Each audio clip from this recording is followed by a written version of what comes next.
I'd like to tell you about the strangest secret in the world. You go inside the cage. Cage goes in the water. You go in the water. Shark's in the water. Our shark. Farewell and adieu to you fair Spanish ladies. Farewell and adieu, you ladies of Spain.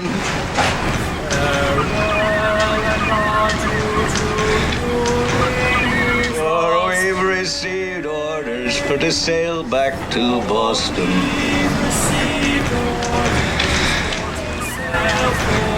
So never more shall we see you again.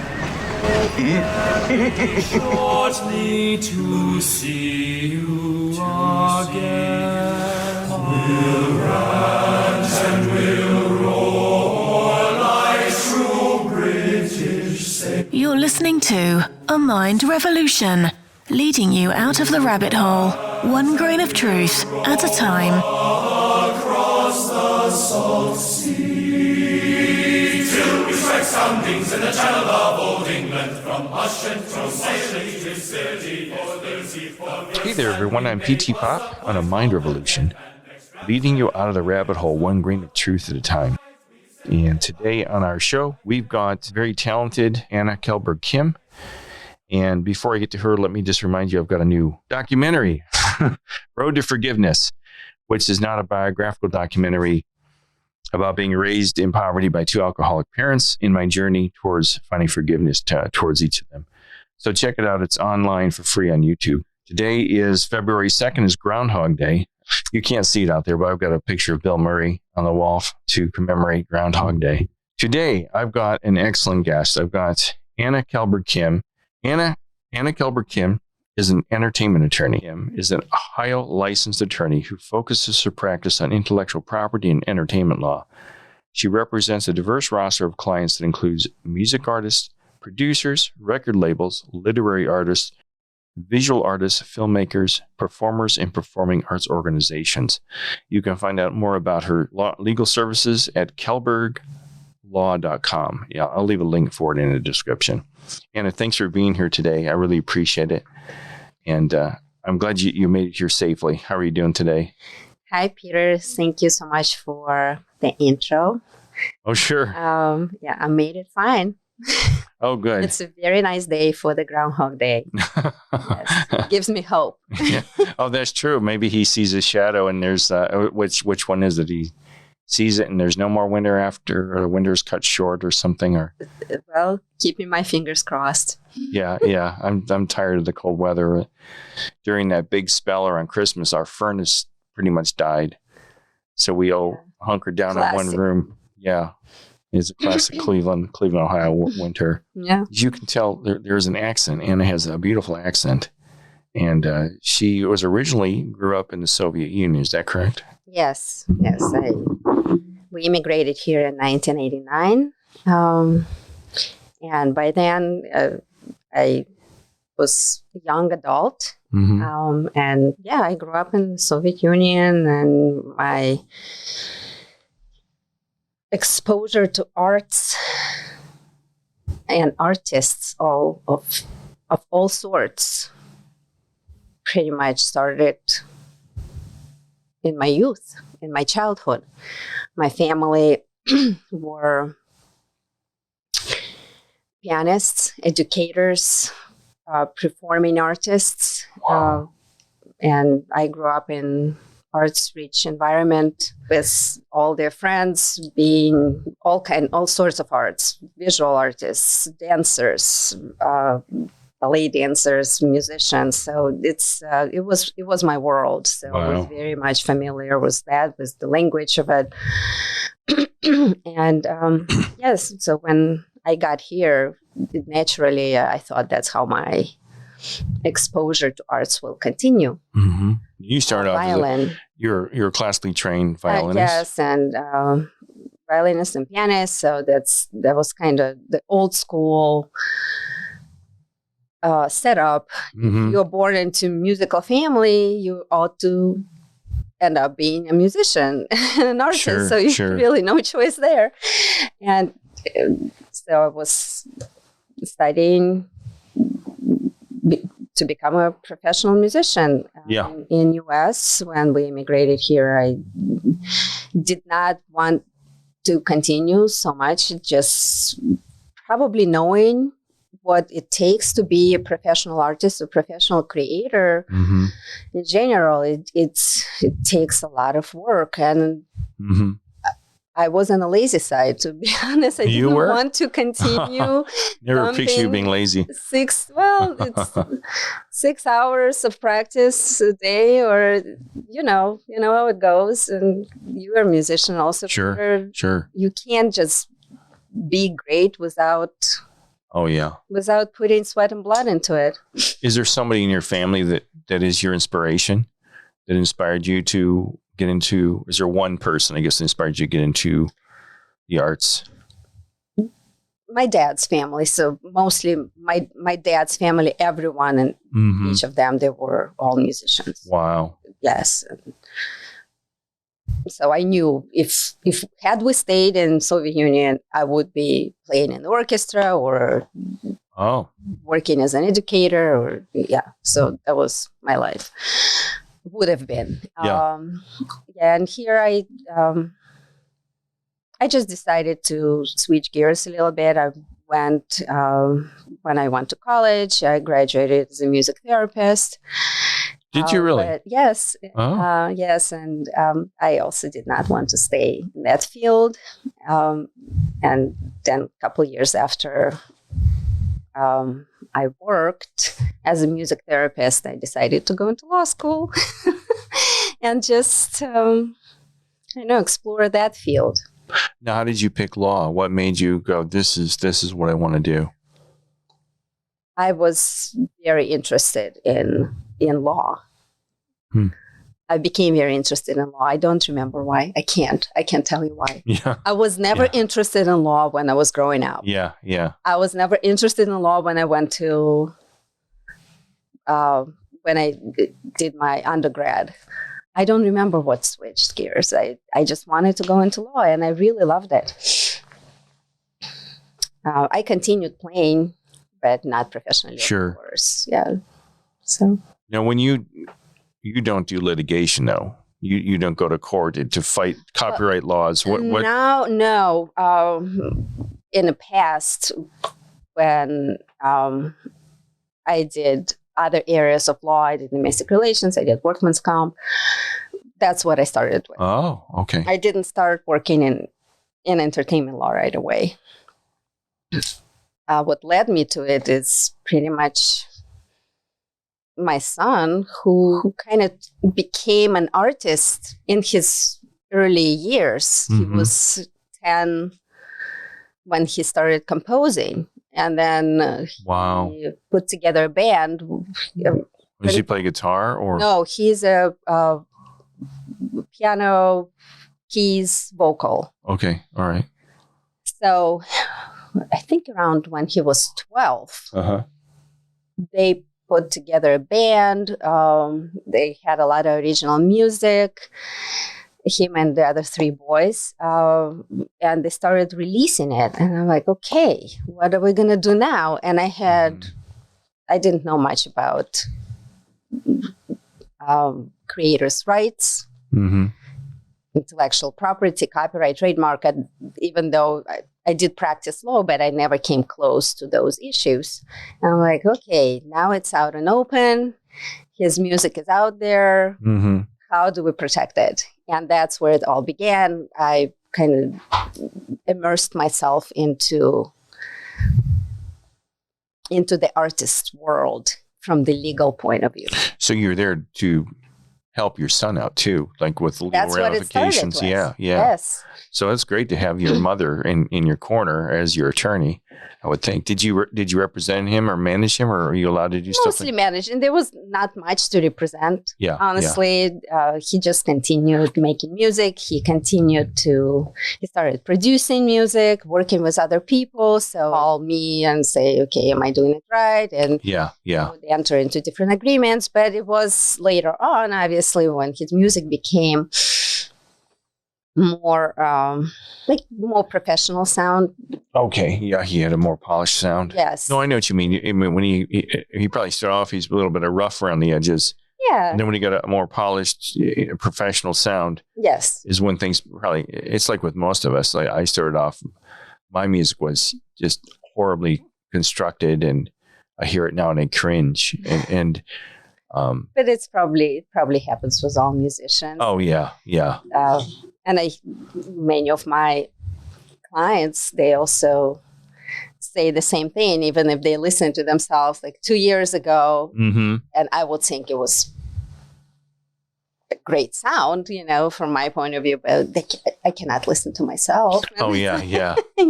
Yeah, we're all like that. I hate hearing myself. I'm working on a song right now, a cover tune by James Taylor called "You Can Close Your Eyes," and they want this singer here in Cleveland named Kate to do harmonies on it. And then I heard the recording that I was going to send her, and I went, "Oh my God, I'm flat." Everything that you say, I can understand because I come from the Oh yeah. musical background, so it's kind of I speak your language also. Oh yeah. And I still play. And if I want to play something that I hear and it doesn't come out right, it drives me crazy. Oh yeah. It can drive you, keep you up at night. I've heard Yes. people like John Lennon. He hated his voice. Really? I And didn't know that. He wanted to. I know you're a Beatles fan. Yeah, and he was quoted as saying he wanted to cover his voice up with ketchup or do something to alter it. That's why he changed his voice so much in the recording studio. Really? That's what I've read. I mean, Huh. and I hear myself because I love James Taylor, and I think, how does he sing like that?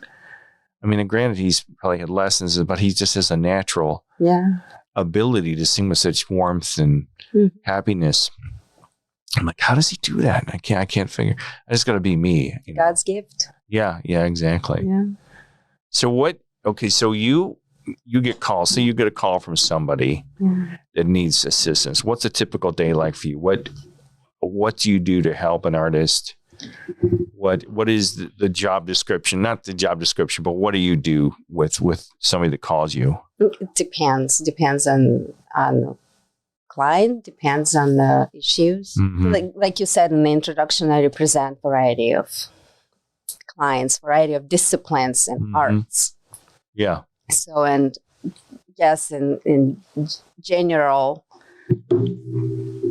it all has to do with protecting your rights under the copyright or under the trademark, if it's a business or if it's a brand. Like I said, it can be any kind of client on that list. So, but mostly my work involves writing contracts, reviewing contracts, licensing the rights, some of administration for the musicians, like music administration, the works administration. Mm-hmm. Is there a typical question that you get or concern when someone calls? No, there is no typical. Okay. No, it can be review my contract and explain to me in lay terms, or it can be I need to trademark the title of my book, or I need to trademark my company, or I need to copyright my music or my works or the manuscripts. How do I do it? And then for me, the question is, who is the owner? So it can be more than one owner. Who did you talk to before? Did you sign any kind of agreements where you gave away your rights? And oftentimes, artists don't even know, especially the startup artists. I mean, do they? They may not know if they gave away their rights under the contract. Sure. Or I have calls, let's say, a writer that works. I'm just giving you an example. Sure. That works for publications, it says, and he or she would say, everything that I wrote should belong to me. And it's not the case because they were writing for an employer, or maybe they were working under work for hire agreement. So these are all the nuances that many artists do not pay attention to. But when they call me, I'm glad they call me that something caught their eye and they didn't follow through and make any mistake. So do you find, like, when I first started writing songs, I didn't even know what a copyright form was. And I didn't know that back then. I think they're still called a form PR or something, performing rights. Performing rights or Performing arts, PA. And I'm like, what is this? And I got to fill this out and send it to Washington, D.C. I mean, do you find a lot of artists are just clueless? Not. I don't mean to be derogatory, because I was. There was a time, do people call you and say, what do I do? Yeah. And, how do I need to copyright? A lot of people don't think they need to copyright. Yeah. Does everybody need to copyright their work? Absolutely. Yeah. How does that protect somebody? You are under the copyright once the work becomes tangible. So it's copywritten, but it's not registered. Mm-hmm. So you need to register your work with the U.S. Copyright Office in order for that to have validity. To make it tangible? No. It's already tangible. I see what you mean. Validity in terms of to establish your ownership. Mm-hmm. To establish your ownership in public eye, in order to provide public record. If your work is being infringed, in order for you to bring the lawsuit, it has to be under the registration with the Copyright Office. Otherwise, you can't bring it into the court. Oh. So, and the public record is very important. Mm-hmm. If someone wants to use your work, because your work is probably out there through the internet dissemination or any kind of distribution. Mm-hmm. And if someone likes your work and wants to use it, and if they have good motive mm-hmm. and ask your permission, if they can use it, they can go into their copyright database and see if that work is registered and whether it's registered under your name, so they can find you. There could be many entities or parties that do not have an ill motive mm-hmm. to steal somebody's work. So you make it easier for others. So when I first started out, other musicians said, all you've got to do is record the song, put it on a cassette and mail it to yourself. Yeah. And that'll protect you. Is that true? No, it will not protect you. Okay. Yes, like I said, it has to be a public record. Okay. Yeah, there's a lot of people out there that try to circumvent the system and do it that way. This is 30 years ago, but I don't know if people still mail them or their own songs to them. But it doesn't work like that. Mm-hmm. What do you think is the most interesting part of your job? Oh, everything. I love my clients. I love the projects that I work on. Each case, even if it's contract after contract after contract, they're all different. It's mm-hmm. challenging, and it makes me learn mm-hmm. every time I look at the case, at the new case. Mm-hmm. So is there anything that really frustrates you? Like, is there anything that you constantly get asked over and over again? When my clients don't do what I tell them to do. Yeah. I'm not a controlling person, but there is a reason why I have so much knowledge, and I can pass the knowledge to my client and help them out, and just listen to me. So if somebody wants to reach you, they just go to kelberglaw.com. Is that right? Yes. That's fine. There's my phone number also and my email. I'll have it in the notes. What do you think is your greatest accomplishment as an attorney? There is no such thing. It's like every time I help somebody, the project gets done properly because of my assistance mm-hmm. and because of my input. It's an accomplishment. Oh, that's got to feel really good when you feel that. Absolutely. That's why I'm there. That's why I do my job.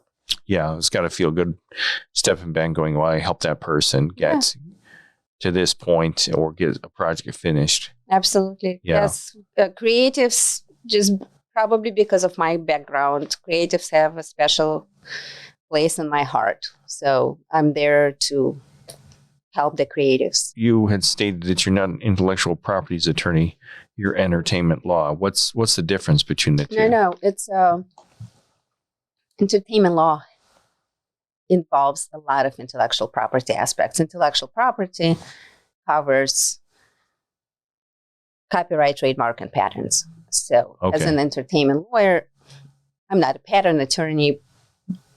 As an entertainment lawyer within the creative industry, 99% of it has to do with copyright and trademark.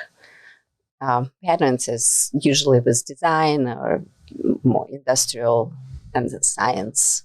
Okay. It's also it also has to do with the creative field, but more of a scientific basis. Do you have a difficult time explaining copyright to artists? Because I know people kept trying to talk to me, and I grasped it pretty quickly. But there's some stuff I copyrighted that I never released, and none of us ever heard it.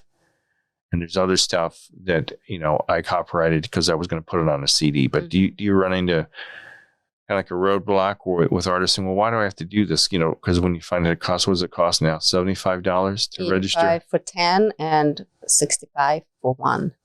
Yeah. So it was 25 when I first started, or 20. Yeah. Go ahead. I'm sorry. Yeah. So it's you can list up to 10 works on one application, and it's $85. But listing all those works means that it has to be the same publication status, whether you published or not published, same author or authors, same type of work. Like, for example, for music, there are 2 copyrights, and I mean, most musicians know or don't know, actually. Yeah, I've had cases when musicians did not know. So you copyright composition and the sound. But if you have, like, for example, if you had composed, but you were not the one who recorded the composition, and that recording studio is the one who owns the recording, the master. So it's separate application. Oh, yeah. Right. So you cannot, under your name, you cannot register lyrics and sound. So it's just going to be lyrics. Yeah, because the studio owns. Exactly. Yeah. That but gets it's a different conversation. What do you do? Okay. Well, what about somebody who's written a song, but they're not going to release it? Should they still get it copyrighted? I do not recommend registering the works with the Copyright Office if you are not trying to release it. If it's not going to be in the public domain. If it's not going to be public. No. Don't say public. Oh, no. No public domain. I didn't say that. Say that. No. Public domain. Oh, public domain is something different. You're right. Yes. I just realized that. So if it's not going to be publicized. Okay. Published. Yeah. But at some point, if you everything that you had created can be monetized, and it's your asset. It has value to it. So if you are not going to publish your work, but you think someone else can be, maybe your family, maybe your family members, if they at some point decide to monetize your work or sell it or do something with that, it has to be re-registered with the Copyright Office. So there is a valid record that it is yours, and it becomes a part of the estate. That's what I want to ask you. How come there's not more entertainment law attorneys? And there's only a couple here in town. Locally, but there, I'm sorry, there are plenty. Are there really? Many attorneys around the country practicing entertainment law. Because I called one place, real big firm here in Cleveland. I said, do you have any entertainment law attorneys? I'm like, oh, sure. Let me put you through to Bob. And I got this guy on the phone, and he just seemed to be like half-assing it. I don't think he's really an entertainment attorney. And I think there's some people that know the law, but do you have to be registered as an entertainment attorney? No. Okay. Just need to know it's a different industry than anything else. There are a lot of nuances related to the business of arts. A lot of nuances related to the specifics of the copyright law that is applicable to arts. Yeah. So it's the ownership. It's so it maybe, I don't know, maybe that person did not know those specifics, and also the contractual relationship within the world of arts. It's just another animal. No, I know what I wanted to ask you. I rephrased it in my head. Who should call you? Who was the ideal client that should call an entertainment attorney? It's hard for me to tell you. I prefer just on the creator's behalf. Before you start monetizing, before you start publishing, before you start entering into different deals with other parties or entities, and you already have a product that has been created, work, tangible work, talk to an attorney, because you may make mistakes along the way when you enter into different deals. So how could an artist, so you're saying basically an artist would benefit from working with someone like yourself to avoid the pitfalls of the entertainment world or the art world, things along those lines? Even if you don't have a contract yet. I'm just saying contract because I'm just... Sure. Maybe it's just easier to come up with the hypothetical, because there are a lot of contracts in the entertainment industry law. I will be able to assist at least with the letting you know what the red flags are, or what to look out for when you receive a deal, or when you create your brand, or when you create your website. I will be able to tell you what to look out for, how to be careful, how not to infringe on somebody else's rights, or how to keep your rights. A lot of people confuse trademark with copyright. It's a completely different... It's two separate areas. Okay, because I know a lot of people think, oh, I got my logo copyrighted, but that doesn't keep somebody from taking it, right? Well, you can. You can copyright your logo as an image, but it has to be artistically designed. So if it's just some kind of sign that will not fit the artistic definition of the copyright office, it may be rejected. Oh, because I know copyright protects creativity. So it has the logo that you want to send for the copyright needs to be creatively designed. So when I trademarked my Skating Bear logo, Skating Bear Studios logo, it was a long, arduous process, far different from a copyright. And I got somebody at the trademark office who would just work with me. I don't know how I found this person, but he walked me step through step. It cost a good amount of money too to get a trademark. They wanted me to list the colors, a written description of the logo, and it got very involved. And it got so overwhelming, I gave up on it at first, and finally I just forced myself to finish it because I liked the name Skating Bear Studios, and I thought, boy, somebody could take that. But I imagine some people confuse that, I would think. Because I meet a lot of artists, and they don't copyright anything. They don't copyright their paintings. They don't copyright their photographs. They don't everything. They've got things in galleries. They've got things on the internet, and somebody could take that and say, "Well, that's my photograph." So, do you ever like today? There's not technically a negative. The negatives now are digital. Yeah. So, if myself as a timestamp or yeah, well, I this is how I would think it would work. Like if I had one of my photographs, and I posted it on the net, and somebody called me and saying that's mine, I could show the history of the picture, because my pictures that I publish they're edited in post. So should every photographer copyright their pictures if they're going to publish them? But here's the thing. I mean, you can show many different aspects of evidence that you were there first. But if it's not registered with the Copyright Office, you can't bring it to court. Well, you're right. Okay, you already said that. Yeah. So you're kind of out of luck if you didn't register it. Right. So the courts fight all you want, but the courts aren't going to accept it. They won't take the case if it's unregistered. Oh, I didn't know that. Mm-hmm. So if you're listening, copyright your work, especially if you're going to publish it in some format.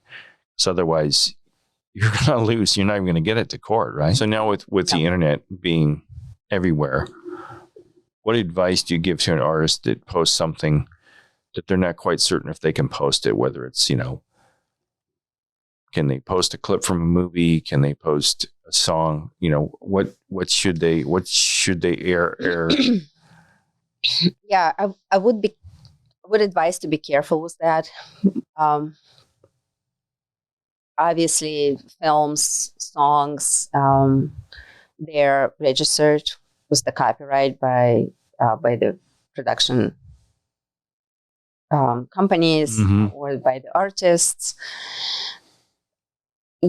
Like, for example, if you post something on the YouTube or Instagram, they have a library that you can choose from their content that is pre-licensed content. So you can pick material out of the library, and if it applies to to your content, you can post it. But if it is not pre-licensed and if it is not in the library, YouTube or Instagram, you have to have a permission from the owner. And whoever the owner is, it could be like artist, it could be a publisher. It may not necessarily have to be the artist, him or herself. It could be different. The registration, the copyright could be completely under a different name, like I said, as a publisher. Or if it's a film, if it's a clip from a film, then you would have to deal with the production company. Well, I notice a lot of people on YouTube will post something by a famous rock band, and then they'll put in the description, this is for fair use, or is it fair use? Or they make it sound like, well, I have the right to do this because I'm making a statement on this film. Or a lot of it, like even I did it with an extra. I did a review of the release of the Beatles movie Get Back, and I didn't say anything about fair use. It's not called fair use. Not public domain, but a lot of people do this thinking they have the right to take, like, I'm just use the Beatles. They'll take a Beatles video and post it, and then they're making commentary on it, but they really don't have the authority from the Beatles or Apple Corps to use this. Yeah. But they think they do. So do you ever run into people that are like, no, you can't do this? Yeah, of course. Because people don't seem to get that. Just because they put in the remarks. Yeah, it doesn't work. Doesn't protect them. No. No, it makes it worse maybe. No, I would just advise against that. Okay. And in most cases, if you called me and if you asked me if you can post or not, most likely you can't. So you have that gut feeling that you're doing something wrong. Yeah. Right? Oh, yeah. Yeah. The best case scenario is just to ask for the license. That's true. Ask for the permission. Because I know I was working on a film, my Road to Forgiveness, and I had a scene from the Andy Griffith show that I wanted to have in the film, and I wrote to Paramount, and I got their licensing department, and they answered me, but they didn't say I couldn't use it, but they didn't say I could. They just gave me a vague. They said, well, we don't like how long this clip is or something, or how you're making Otis Campbell look stupid. And I'm like, what? So I took it out. Yeah. I just figured it wasn't worth. Safe. Yes. Yeah. But if they don't give you right out answer, yes, go ahead. Yeah. Stay away. And the other thing is I get copyright strikes on my own music. So I'll post. There you go. I've since it's distributed through Reverb Nation. Oh. And they put it out on YouTube. And then I put it on YouTube on one of my videos. They claim copyright ownership of it. Yeah, it's been going on, and It drives me crazy. I know. Then you have to contact the YouTube, right? Yeah, I don't have that many cases yeah, of that sort, but you have to contact YouTube and prove them that it is you, right? That you, the owner. So I don't like to deal with that. yeah. It's not a legal matter. It's crazy. Yeah, I think it's more of a political matter than legal. Or administrative. Yeah, so, yeah, exactly. Here. Yeah, if you want to get a hold of Anna, her website is kelberglaw.com, and she's got her phone number published on there. And do you want me to give you out your phone number here, or do you just want people to find it? Yeah, sure, you can. She's here in Cleveland, and her number is area code 216-287-9678. And just check out her website is kelberglaw.com, and she'll be glad to talk with you. Thank you. Thank you so much. Oh, yeah. Thanks for being You're here. listening to A Mind Revolution, leading you out of the rabbit hole, one grain of truth at a time. Across the salt sea, till we strike soundings in the channel of old England, from Hush and Trossachely to City, for first land we made was a point called the Dead Man, next Ramshead off Plymouth, North Portland and White. We sailed then by Beachy, by Fairley and Dungeness, and bore straight away for the south.